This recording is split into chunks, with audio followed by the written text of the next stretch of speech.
Hi, this is Mehdi from SolarEx in Berkeley, California.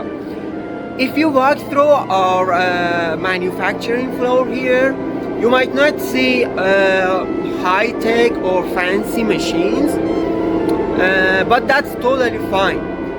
When it comes to coding materials, the main thing is formula, and it's all about raw material, good quality raw material, and following the recipe exactly as it is, and also maintaining quality control during the production. That's why we can make reliable and high quality coatings like our SolarEx 300 that we are making right now on that mixer.